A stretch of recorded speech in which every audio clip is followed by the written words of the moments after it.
This is Build It Baby, the show for big ideas, brave pivots, and bold next chapters. So let's do it. Let's build it, baby.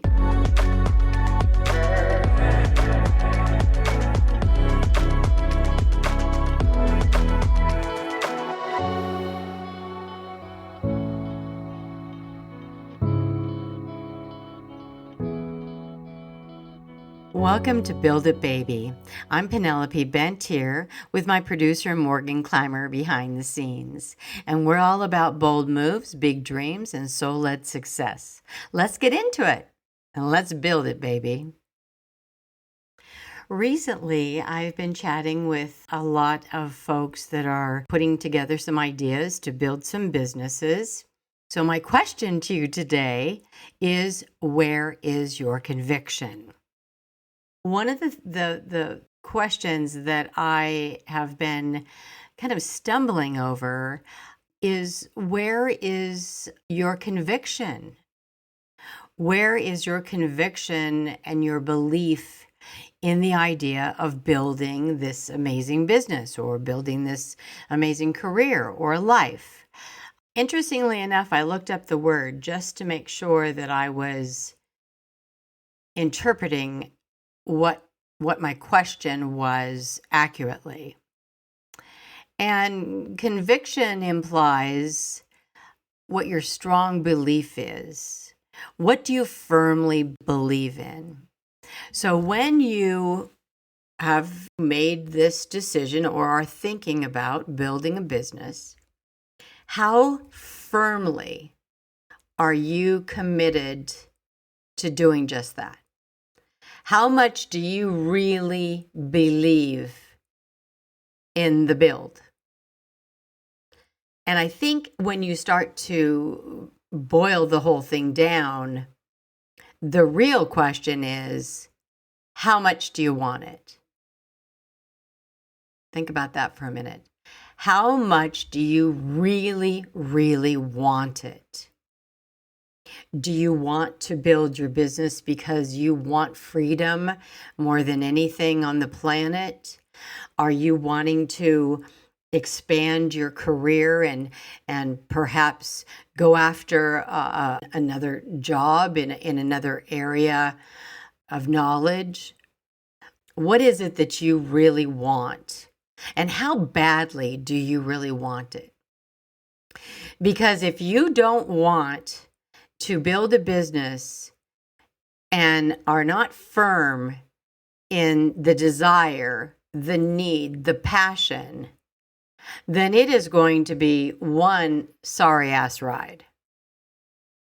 Wanting is 90% of the motivation, and believing in the product and the services that you are going to create, that's everything. And what are you willing to sacrifice to get there?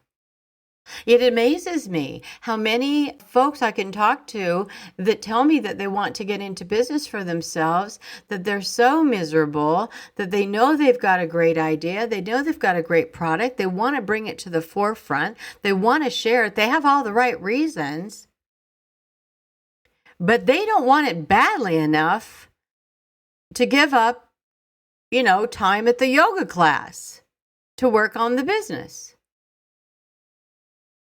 So I ask you, if you want this business or you're in the process of creating it, then ask yourself, how much am I willing to sacrifice for this? And here's a great example.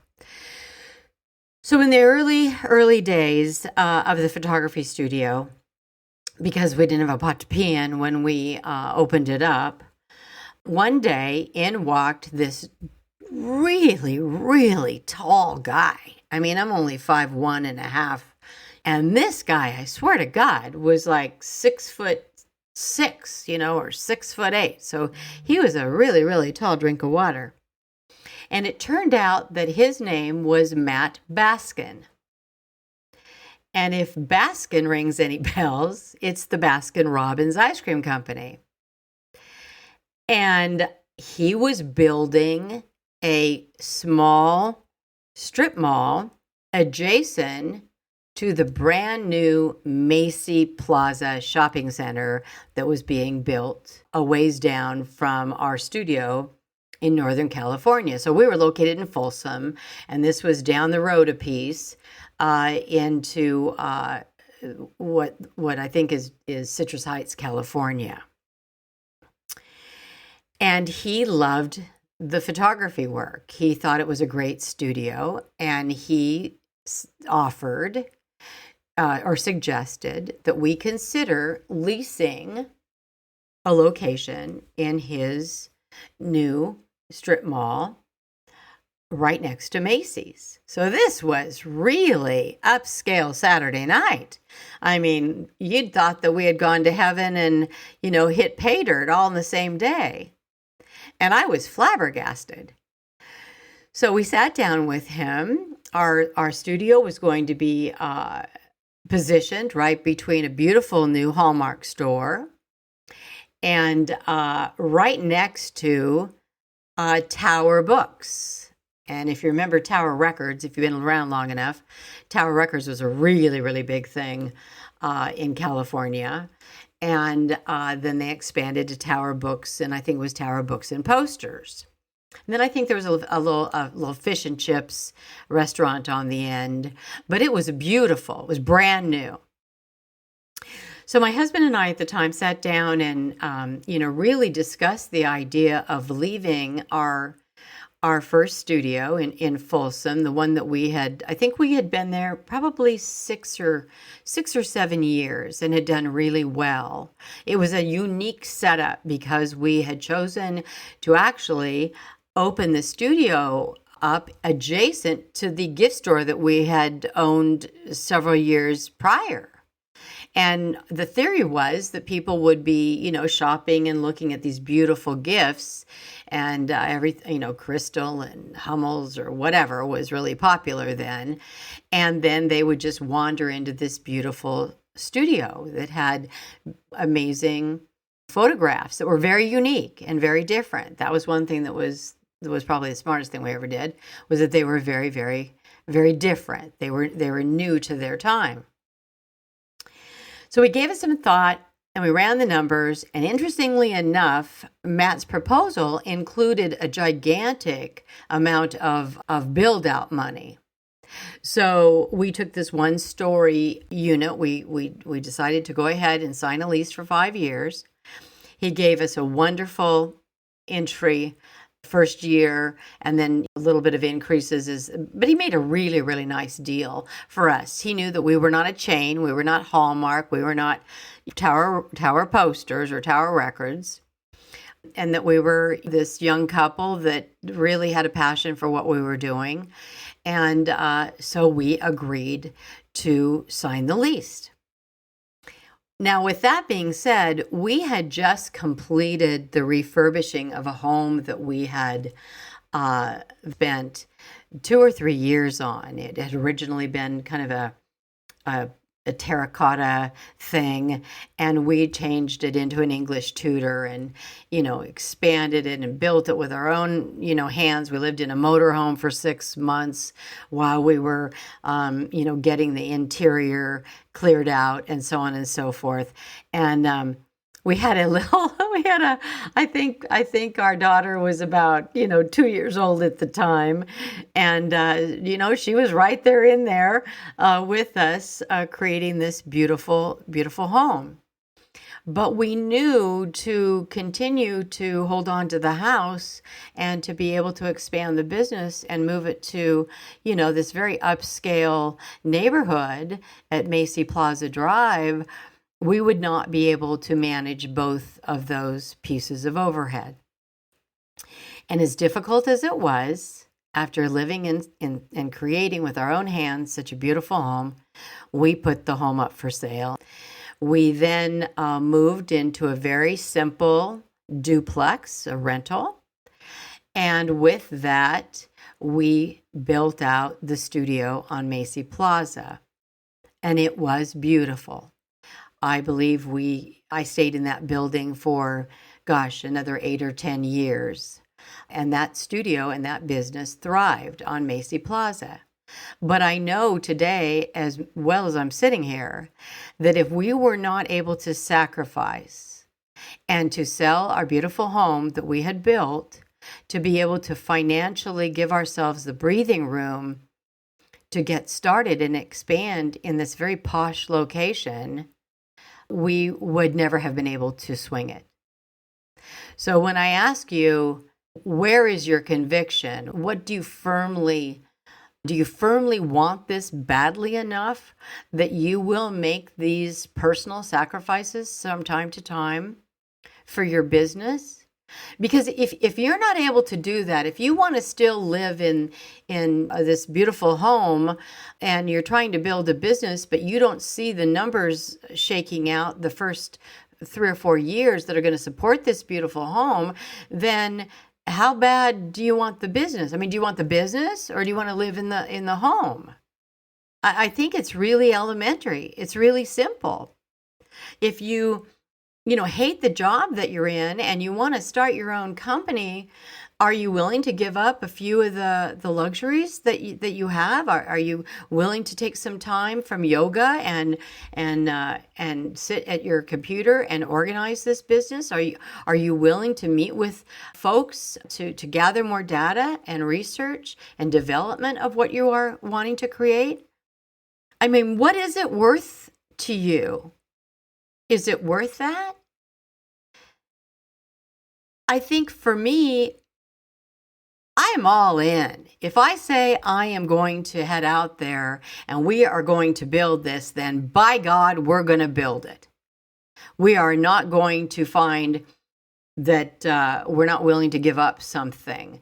Was it easy to give up my beautiful home and move into a very, very dark, let me tell you, dark duplex? There was no kitchen window. I felt I was going back in time. Did I feel like I was less than? No, I was in the middle of a build. Did we go from 2 cars to 1? You're damn right. Did we sell the motorhome and whatever else we could get our hands on that would help finance this project? We certainly did. Did it give us years? I mean, theoretically, I owned that company for over 48 years. So did it serve me well? Did I end up able to enjoy another beautiful home? You betcha I did. Did it take a while? Yeah. But I got back there. I got what I really wanted. I had the business. I was able to create a nice lifestyle for my family. So, do I regret the sacrifice? Absolutely not. Am I willing to do it again? If I had to, yes. If I was building something that I wanted to, that I needed to financially scale down in order to support, yes, I would sacrifice that if I wanted it. If I wanted it that badly. So when you start to write your creative business plan or make your career move or, make a change in your life, take a look at how much you want it, how passionate you are about attaining that, and then ask yourself, what are you willing to sacrifice? Temporarily. It's only, short-term pain for long-term gain? It's not like that you have to give up your whole world, but you do have to make concessions in any relationship. And theoretically, this is a relationship with your business. This is something that you're responsible for. You're responsible to help it thrive. You're responsible to provide a product or service that will benefit others. That's probably a lot of the motivation as to why you're building the damn thing. So ask yourself and be clear that you are willing to make small concessions from time to time to help build your company and to get it off its feet and to let it get liftoff. That's where you want it. And then as you start to gain altitude, you can start adding in some of the pretty things again that you maybe had to do without for a little bit of the time. But at least you know that by making those small adjustments, you will definitely get liftoff. So here's the part where I tell you exactly what I know. These are my knowings, the things I no longer question because they've shown themselves to me again and again. Not from a book, but from building, getting knocked down, getting back up, and doing this work in the real world. Let me give you a few of my knowings. And these are my knowings. So they may not be someone else's, but they're mine.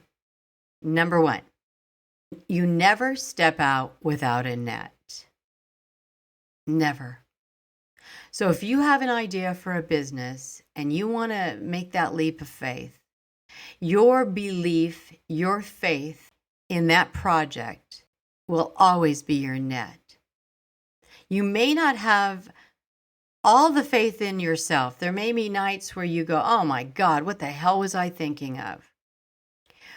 But if you do, when you wobble then and you don't have faith in yourself, please have faith in the universe, because you do have everything that you need, and you will be given everything that you need when you need it. I know that from, 50 years of business experience. Somehow at the last minute, right before I thought everything was going to crash and burn, whatever it was that I really needed always just seemed to kind of float in.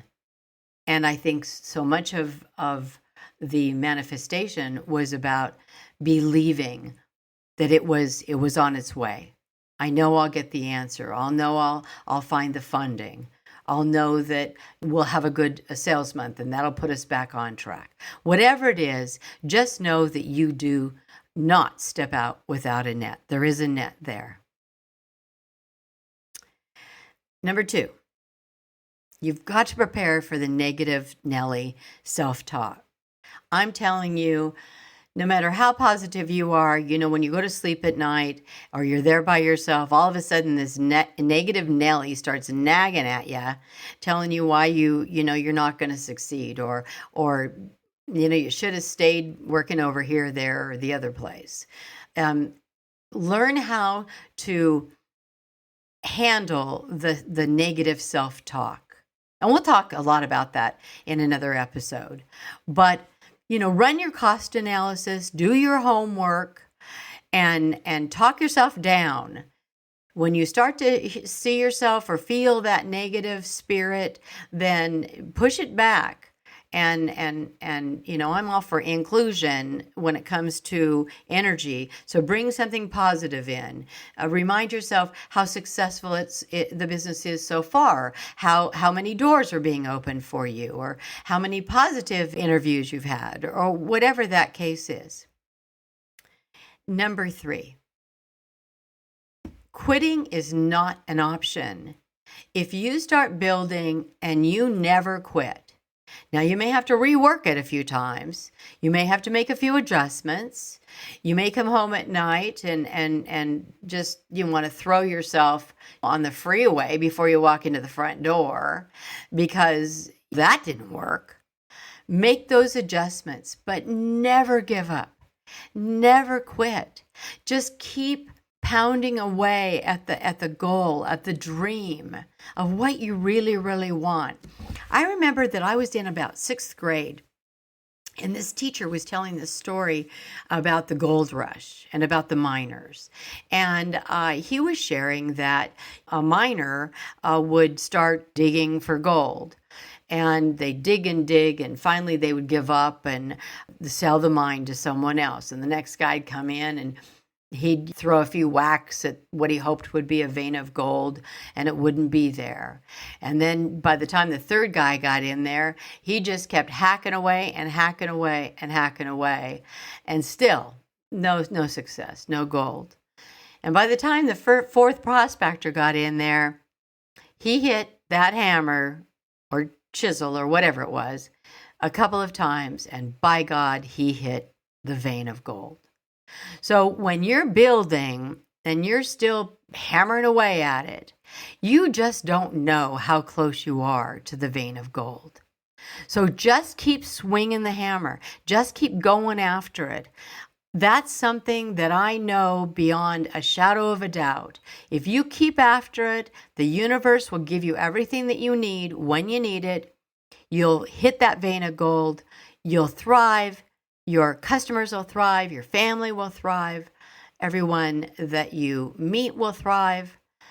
And you will have hit your vein of gold. So those are my knowings. And I believe in them with all of my heart. And I hope that you will just grab one or two and take it with you on your journey. Okay, time for listener questions. Hey there, Morgan. What do we have in our inbox? All right. So today's question is from Jen from New York. And Jen is asking, how do you handle negative press? Wow, great question. I actually was just talking about this very topic not too long ago. So how do you handle negative press? It's a bitch. That's all I can say about that. No, I'm kidding.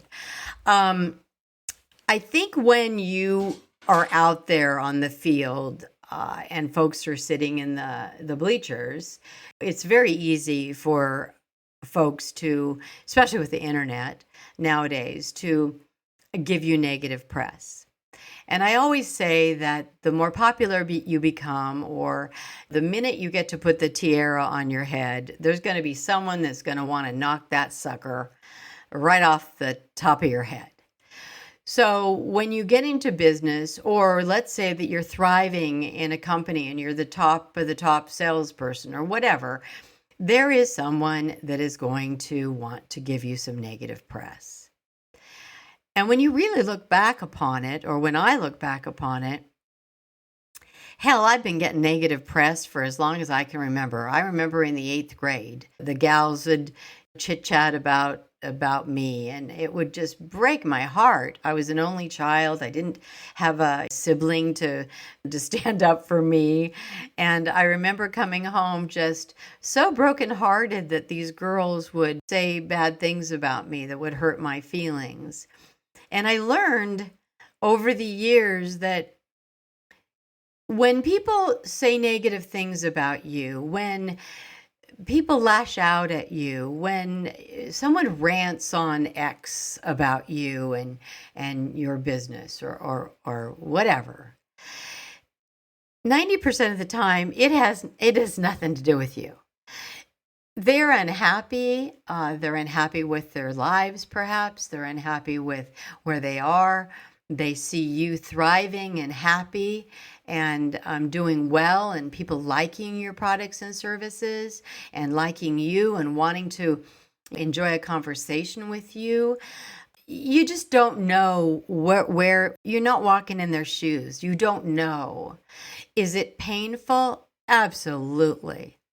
I remember in the early 2000s, way before the internet was even a Google search engine type of thing, where everybody looked up everybody. I had a model's mother. It was we had a little summer program, and the mother did not have the daughter come to the modeling training program we were getting ready to do a big runway show at Macy's, actually. And so the youngster had missed a lot of the rehearsals and so on. And so when it was time for me to cast the final runway models that were all teens and below, it was a children's fashion show, I did not cast her daughter.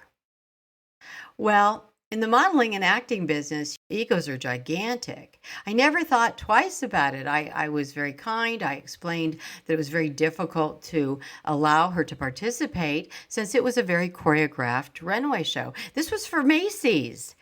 And it had our name on it. It was our reputation, as well as all the models that were performing. And so with that, this woman knew much more about the internet than I did.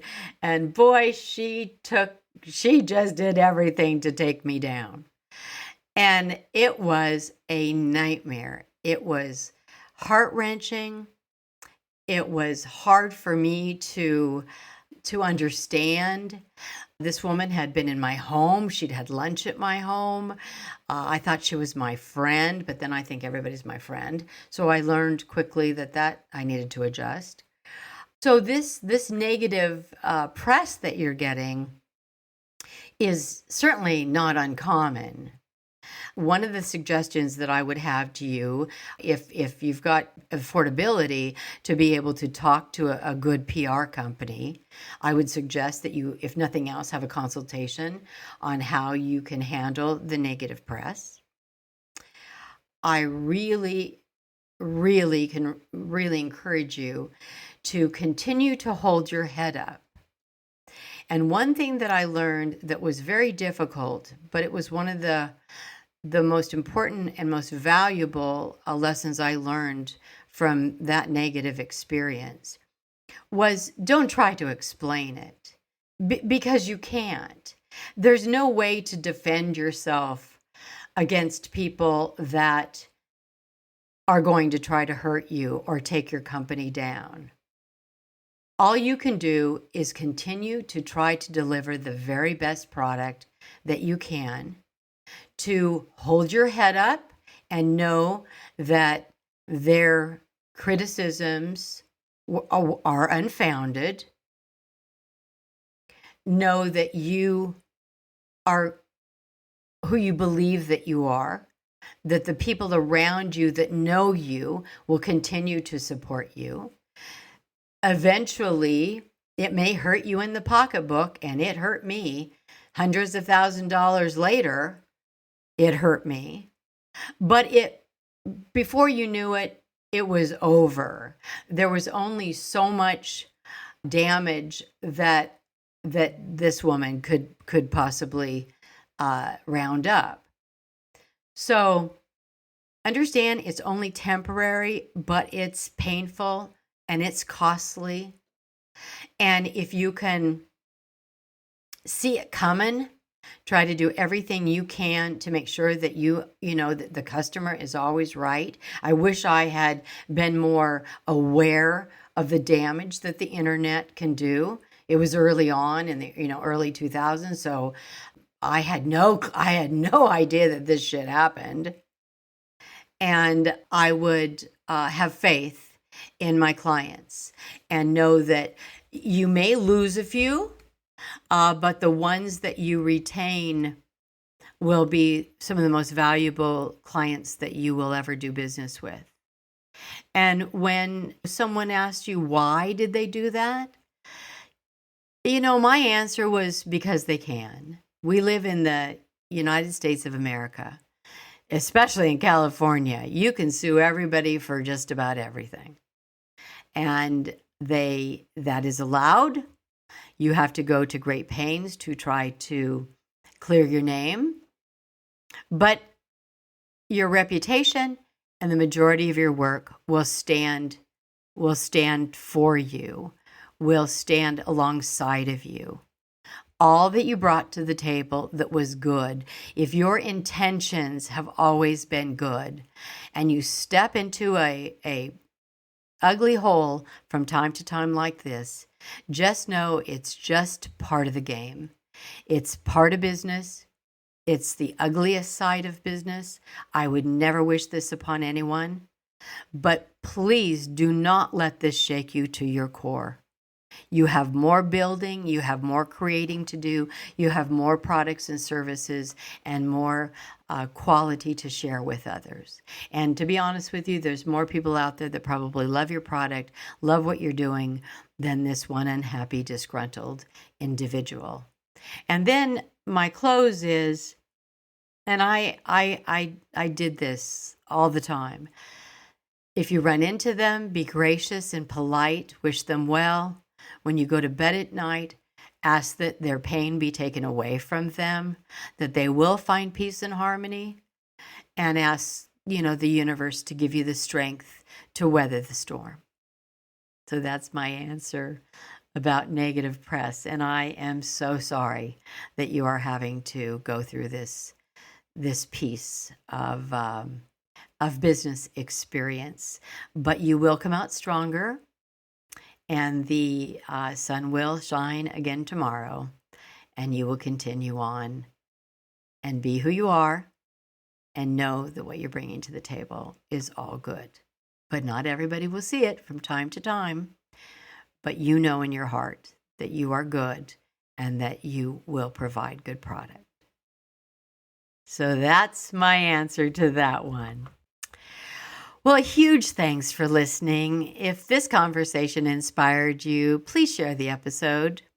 And hey, if you've got a bold question, drop it into our inbox. Just go to penelopebent.com, and there's a place that you can send a question in to our inbox. And you just might hear your question on the show. Until next time, build with soul, lead with your heart, and thank you. Always best, P. Build It Baby is a Rainy Day Production House original, hosted by Penelope Bent and produced and edited by Morgan Clymer.